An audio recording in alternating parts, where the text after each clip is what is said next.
இந்த ராணி ஏன் இப்படி பண்றானே தெரியல. ராணியை நான் தான் தங்கச்சின்னு நினைச்சு பாசம் வச்சுட்டேன் போல.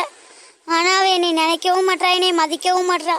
அதுவும் இல்லாம என்னை எப்ப பார்த்தாலும் கஷ்டப்படுத்திட்டே இருக்கிறா. பாவும் விக்கி. அவரை எனக்கு பிடிக்கும்னு சொல்லுவேன்னு நினைச்சு எதிர்பார்த்துட்டு இருந்திருப்பாரு. ஆனா இந்த ராணினால பிடிக்காதுன்னு சொல்லிட்டு வந்துட்டேன். எனக்கும் அவரை ரொம்ப பிடிச்சிருக்கு. ஆனா இந்த ராணி தான் என்னை மிரட்டுறாளே. என் தங்கச்சி என் கூட பேசாம போயிட்டா என்னால எப்படி இருக்க முடியும்? அதனாலதான் அவரை பிடிக்கலன்னு சொல்லிட்டேன். ஆனா அவர் இல்லாம என்னால இப்ப இருக்க முடியாது போல. கதல் வந்துடுச்சு, ஆசையில் ஓடி வந்தேன். ஹாய் வாணி, இங்க என்ன பண்ணிட்டு இருக்க? சும்மாதான் உக்காந்து இருக்கேன் ராணி. ஓ, அவனை நினைச்சு ஃபீல் பண்ணிட்டு இருக்கியா? அப்படியெல்லாம் ஒண்ணும் இல்ல ராணி. பார்த்தாலே தெரியுதே. எனக்கு சந்தோஷமா இருக்கு. உனக்கு ஒரு விஷயம் தெரியுமா? என்னன்னு சொல்லு ராணி. சுபாஷ் இருக்கார்ல, அவரை நானும் லவ் பண்றேன்னு சொல்லிட்டேன். ஏன் ராணி இப்படி பண்ற? எனக்கு விக்கிய ரொம்ப பிடிக்கும். ஆனா ஏன் வாயாலே விக்கிய பிடிக்காதுன்னு சொல்ல வச்சுட்டேன். அவர் எப்படி அழுதுட்டு போனார் பார்த்ததானே நீ? இப்பதே எனக்கு ரொம்ப சந்தோஷமா இருக்கு. அந்த விக்கிய கண்டாலே எனக்கு பிடிக்கல வாணி. அவன் உனக்கு வேணா வாணி. நீ மட்டும் எதுக்கு சுபாஷ பிடிச்சிருக்குன்னு சொன்ன? ஏன்னா எனக்கு சுபாஷ பிடிச்சிருக்கு, அதனால பிடிச்சிருக்குன்னு சொன்னேன். சரி சரி, நான் போய் ஆளை மீட் பண்றேன். நீங்க உட்காந்து அழுதுட்டே இரு. பாய் வாணி. சரி, இனிமே நான் நம்பவே மாட்டேன். நான் விக்கி கிட்ட போய் நம்ப சொல்லவே போறேன். கொஞ்சம் கூட மனசாட்சி இல்லாம இப்படி நடந்துக்கிறாளே. அவரை இவ்வளவு கஷ்டப்படுத்திட்டேன். அவர் என்னை ஏத்துப்பாரானே தெரியலையே. அவர் முகத்துல எப்படி போய் நான் முழிப்பேன்? எப்படி அவர்கிட்ட போய் பேசுவேன்? சரி, இவ்வளவு கேவலமா இருப்பேன்னு நினைச்சு கூட பார்க்கல ஸ்ரேயா. என்ன மாமா சொல்றீங்க? நான் என்ன மாமா பண்ணேன்?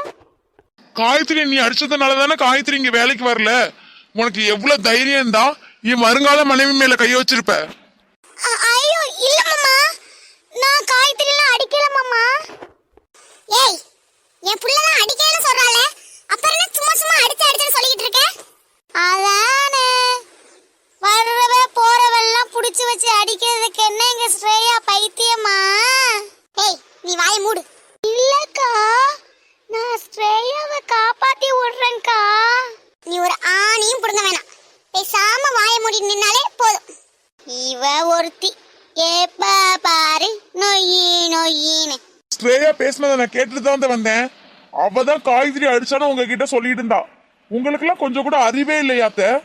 ஏய், யார பார்த்து அறிவு இல்லையான்னு கேக்குற? அதானே, எங்களை பார்த்தா மூளைய வெளியில காட்டி வச்சுட்டு வந்த மாதிரியா இருக்கு. உன்னை நான் வாயை மூடுன்னு சொன்னேன். பெரிய இவளுக்கெல்லாம் நான் பயப்படணுமா? இவ கடக்குறா. ஸ்ரேயா, நீ பண்றதெல்லாம் வர வர சரியே இல்ல ஸ்ரேயா. இப்ப எதுக்கு அவளை திட்டிட்டு இருக்க? அவதான் அடிக்கலன்னு சொல்றாளே. நாங்கெல்லாம் ஒருத்தி கை நீட்டி அடிக்கிறதுக்கே அவங்களுக்கு ஒரு தகுதி வேணும். ஒரு தகுதியே இல்லாத அவளை போய் இவ கை நீட்டி அடிப்பாளா?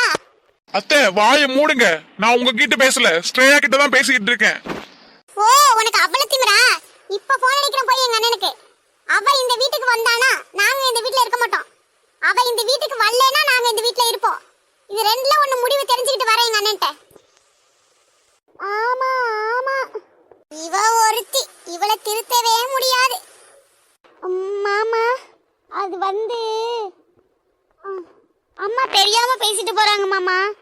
நான் காயத்ரி அடிக்கல மாமா. அடிக்காத ஸ்ரேயா, உன்னை அவ்வளவு நம்பினேன்.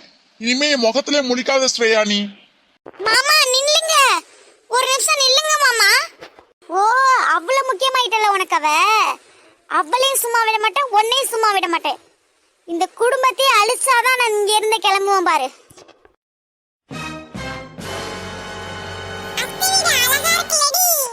ஆமா ஆமா, அழகா இருக்கு.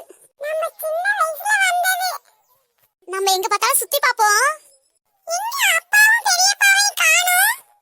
காரை பார்க் பண்ணிட்டு வரேன்னு சொன்னாங்க. இப்ப வந்துருவாங்க. சரி சரி. அம்மாவையும் பெரியம்மாவையும் காணோம், அக்காவை காணோம், அத்தையை காணோம். முக்கியமா நம்ம மாம்சனை காணோம். மாம்சனா வேலைக்கு போயிருப்பாங்கடி. சரி சரி வா.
பாப்போம் யாருன்னு. தெரியும்டி தெரியும், நீ வலிஞ்சப்பயே நான் கண்டுபிடிச்சிட்டேன். ஹலோ, எக்ஸ்கியூஸ் மீ, யார் நீங்க? உங்களை நான் இங்க பார்த்ததே இல்லையே.